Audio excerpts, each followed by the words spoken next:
नमस्कार, आप सभी का मेरे चैनल पे स्वागत है and I hope all of you are healthy and happy. Navratra, Diwali, Chhath सब बीत चुके और इसी के साथ त्योहारों के मौसम का सिलसिला कुछ वक्त के लिए थम गया है।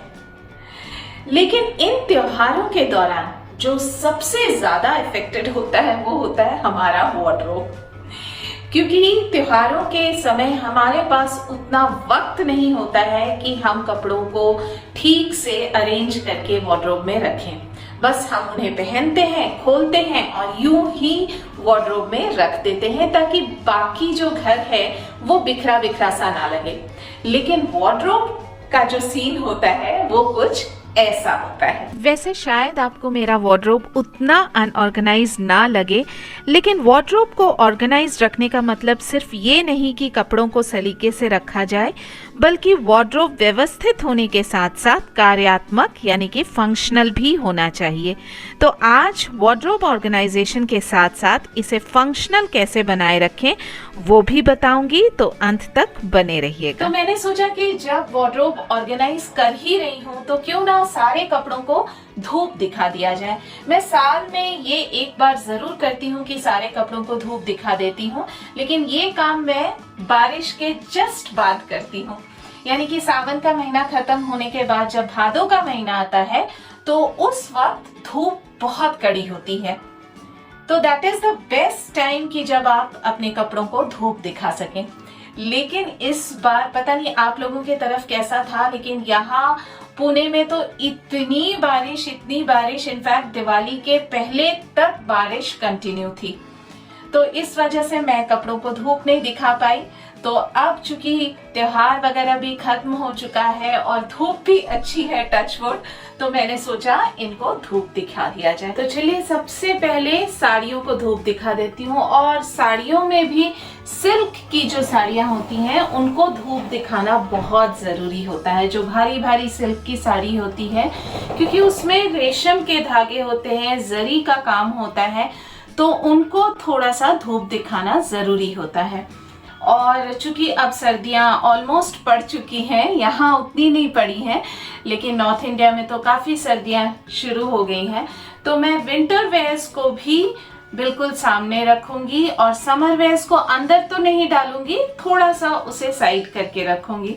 तो सारा कुछ शेयर करूंगी आपके साथ। फिलहाल सिल्क की साड़ियाँ निकाल लेती हूँ। कपड़ों को धूप दिखाने के बहुत सारे महत्वपूर्ण फायदे हैं।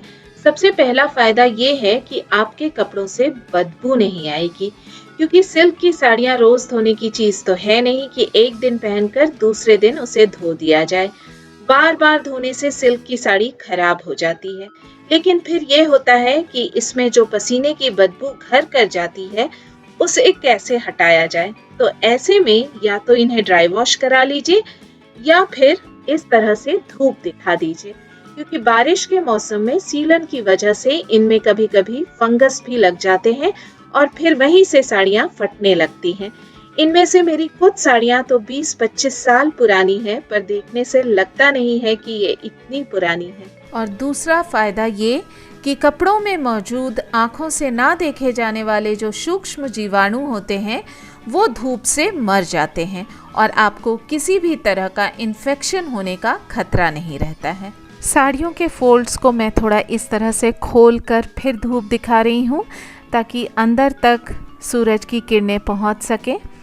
तो इस तरह से सभी साड़ियों को मैंने यहाँ लगा दिया है। कुछ को मैंने हैंगर में टांग दिया है, कुछ को चेयर्स पे डाल दी हूँ, जगह नहीं है, और रेलिंग पे नहीं डाल सकती हूँ क्योंकि अगर ऊपर से कोई पानी वगैरह गिरा दिया तो सारा मेहनत चौपट हो जाएगा। और जो हेवी साड़ी होती है जैसे बनारसी हो गई, उसको मैं पूरे अच्छी तरीके से खोल कर धूप दिखा रही हूँ, क्योंकि इनमें कीटाणु पनपने के चांसेस ज़्यादा होते हैं, क्योंकि ये ज़्यादा यूज़ नहीं होता है, बहुत कम यूज़ होता है।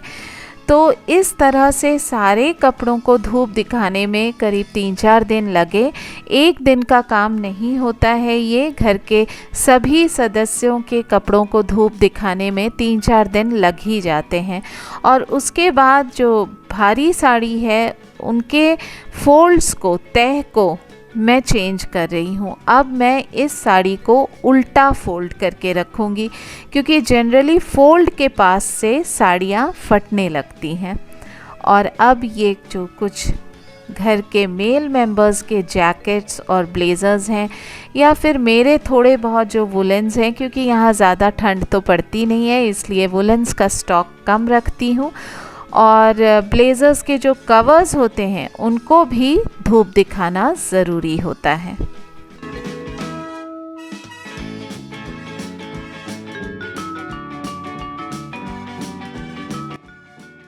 तो ये पैंट्स हैं जो कि फॉर्मल वेयर में ये लोग यूज़ करते हैं।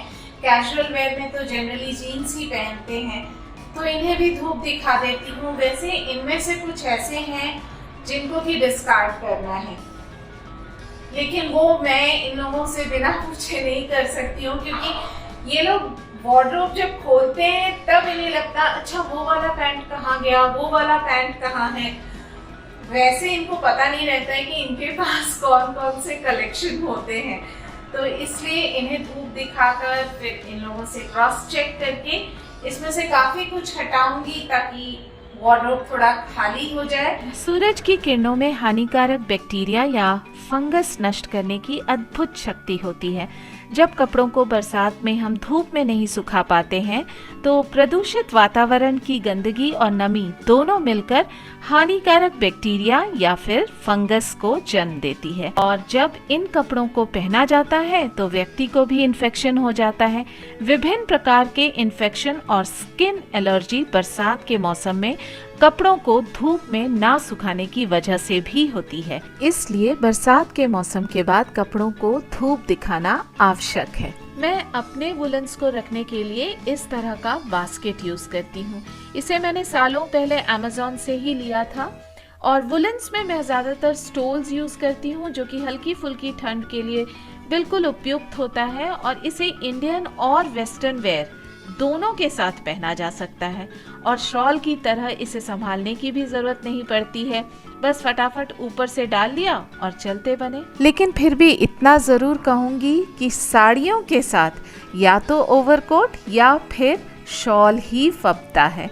तो यहाँ कुछ पश्मीना शॉल्स हैं। ओवरकोट को मैं फोल्ड करके बैग्स में रखती हूँ, और यहाँ की ठंड के लिए इतना वुलन का स्टॉक काफ़ी है जो कि इस बास्केट में अच्छे से फिट हो जा रहा है, और ढक्कन लगाने की ज़रूरत नहीं है क्योंकि इसे मैं वार्डरोब में यहाँ एक किनारे रखूँगी। और पेटीकोट्स को इस तरह से हैंग करके रखती हूँ, लेकिन त्योहारों के दौरान इसकी भी हालत बहुत बुरी है, बस यूं ही टांग कर रख दी हूँ। तो अब इसको मैं थोड़ा सा सॉर्ट आउट करके अच्छे से अरेंज करके रखूँगी। तो जो सैटिन वाले पेटीकोट्स होते हैं उनकी डोरी भी सैटिन की ही होती है, तो उनको इस कॉटन वाले डोरी के साथ रिप्लेस कर दूँगी ताकि ग्रिप अच्छे से आए, क्योंकि सैटिन वाली डोरी में ग्रिप नहीं अच्छा से आता है, वो बंधता नहीं है ठीक तरह से। तो ये सारा काम अभी कर लूँगी। सारा पेटीकोट्स को ठीक से ऑर्गेनाइज करके फंक्शनल बनाऊँगी। फंक्शनल का मेरा मतलब यही था। और ये जो डोरी होती है इसे मैं यूं ही हैंग नहीं करूँगी, इसमें एक नॉट बना के इसे टाई कर दूँगी ताकि जब मैं हैंगर में लटकाऊँ तो ये डोरी ऑब्स्टेकल ना बने, उलझे ना। इसलिए उसे गांठ लगाकर रखूंगी ताकि वो नीचे उलझ ना जाए और निकालने और रखने में दिक्कत ना हो। तो इस तरह से पेटीकोट को मैंने अरेंज करके रखा है।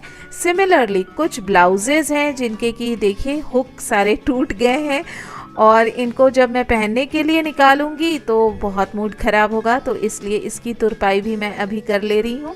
सारा हुक्स मैंने फिक्स कर लिया, और कुछ ब्लाउजेज जो टाइट हो गए थे उनको भी मैं थोड़ा ढीला कर लूँगी ताकि जब पहनना हो तो फिर से मूड ना ख़राब हो और 11th आवर में हड़बड़ी में मन मारकर कुछ और पहनने की ज़रूरत ना पड़े।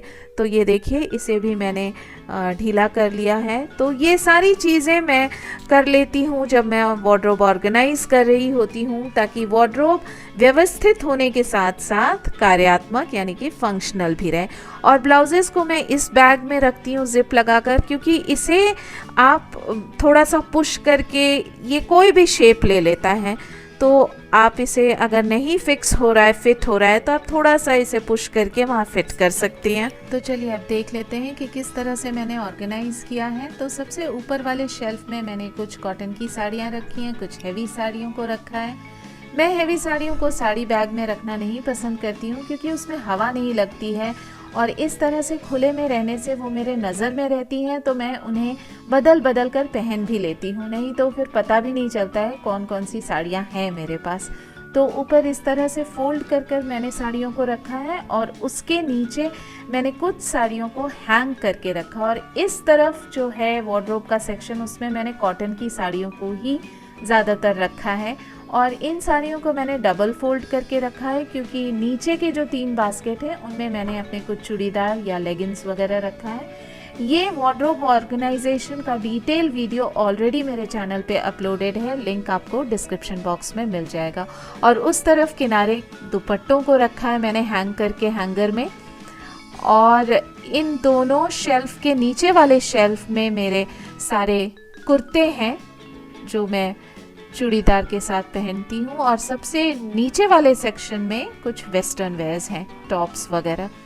और वार्डरोब ऑर्गेनाइजेशन बिना फ्रेग्रेंस बूस्टर्स और नेफ्थलीन बॉल्स के इनकम्प्लीट रहता है, अधूरा है।